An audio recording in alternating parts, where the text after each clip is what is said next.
Welcome to Friday Night Ghost Frights, a series of real, true experiences with the paranormal and the supernatural.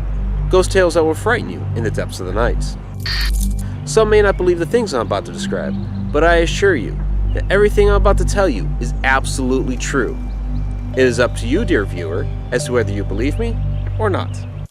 Mount Airy Plantation in Upper Marlboro, Maryland is one of the oldest and most historic homes in the entire state.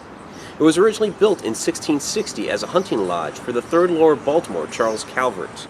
Over 100 years later, as the home grew into a mansion and the estate grew into a plantation, it was the site of the wedding of Eleanor Calvert to John Parke Custis, the stepson of George Washington. George Washington was there and visited Mount Airy Plantation many times, and it is said that the boxwood in front of the home to this day is a gift from George Washington. The home passed down through many generations of the Lords Baltimore and is now in the possession of Rosaryville State Park. Of course, with a mansion as old as it is and as historic as it is, there have been rumors of hauntings going on for many, many years. In fact, the London Society for Psychical Research visited there in the 1930s to uncover what paranormal activities may be happening there. What they uncovered was the spirit of Elizabeth Biscoe Calvert, who is searching the house for her long-lost jewelry. Whether or not she has found her jewelry is still debated to this day. Other small hauntings on the estate include a woman who is found hovering above beds at times and threatening to choke the life out of the person who is laying in the bed. Of course, renovation always stirs up a bunch of spirits, and during its renovation during the 1980s, there were a number of sightings as well, including a man in a red shirt in a second-story window. But at the time, he couldn't have been standing there because there was no second floor at the time upon which to be standing. Also, it was known for doors to open and close on their own when they had no hinges at the time. One former owner in the home in the early 1900s had a plethora of different experiences at the estate. There was the time when, with her husband, Mrs. Duvall drove back from Washington one dark night and found a solitary horseman in the garb of 100 years ago, calmly sitting his horse in front of the door, at the end of the long aisle of trees. By the dim light of the stars, they saw him inspecting them with a gaze, as if to say, "What do you want here?" And then he vanished. Mrs. Duvall also witnessed doors opening and closing on their own, beds creaking and sagging, as if somebody was sitting in them, though no one was there, and also a room in which no light would burn, and any time a candle would be brought in, it would be extinguished.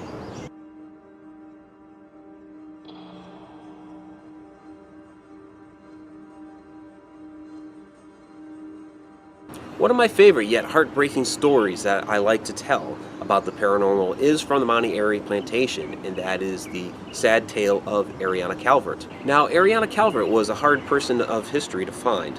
When I first started researching the home for my book, Ghosts of Maryland, I came across one simple one-liner out on some website somewhere that simply stated that there was a spirit of a girl at the home which was forlorn and depressed over the loss of her love. It wasn't really much to go on.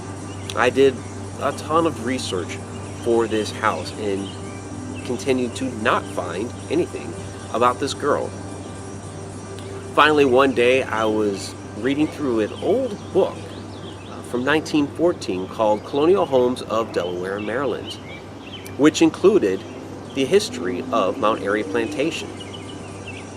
I was extremely fortunate to be able to find the story of Arianna Calvert, which fit the description that I had found.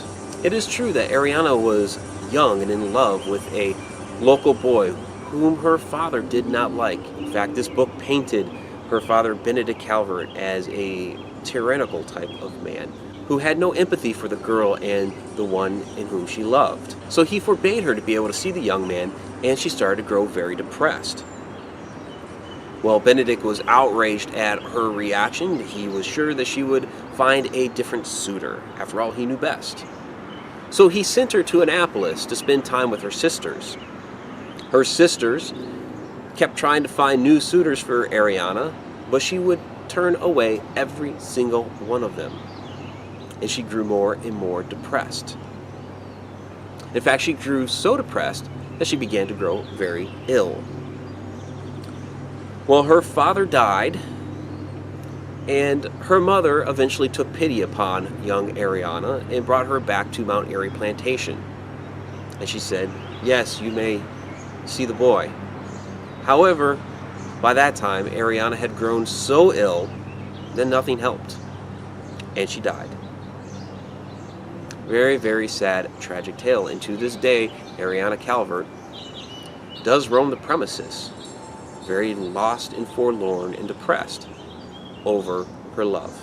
There is one other ghost tale from the Calvert family that has fallen into legend on this property, and that is of the last Calvert to have ever lived there, Eleanor Calvert, who died in 1902. She was 81 years old when she met her fate, and she was lost in her old ways, not taking to some of the newer technology that was coming out at the turn of the century. And she continued to carry an old oil lamp wherever she would go at night. And this usually meant up and down the stairs from her bedroom down to the first floor. Well, one night she unfortunately tripped on those stairs with the oil lamp in hand, which broke at her feet as she began to fall, sent her up in flames as she went tumbling down the stairs. However, it wasn't the flames that killed her. She broke her neck on the way down. Well, since it was her home and it was the Calvert estate, and tradition back at the time usually was to have the funeral services in the parlor of the home, the funeral was to be held there.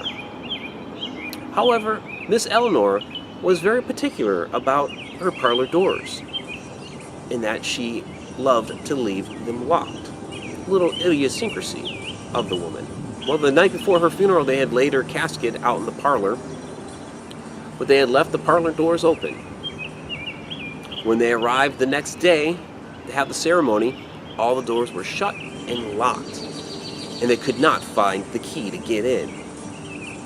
Well, there was much banging and thrashing going on. They finally got into the door, having to break it open, and there next to the casket on a table, they found the key to the parlor. The old woman, though dead, still very particular about her parlor doors.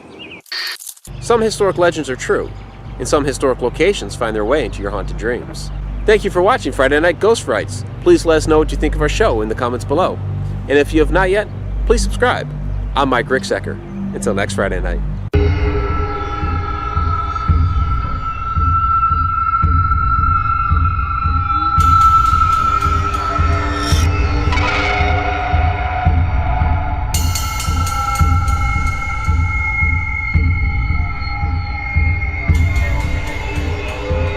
What is the significance of the wine bottles?